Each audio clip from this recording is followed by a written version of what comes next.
Okay, we're gonna do a little test on this rusted old hammerhead. Good morning.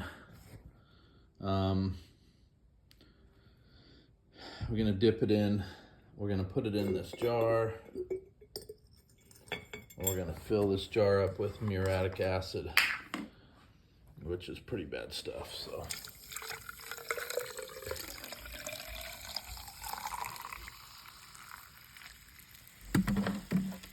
We'll see what it does to the oil.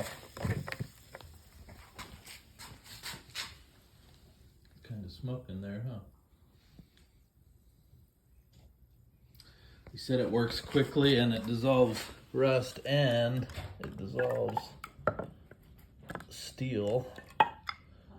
Hi, Betty. Who are you talking to? I'm doing a video on this, except no, you're fine. I wasn't keeping it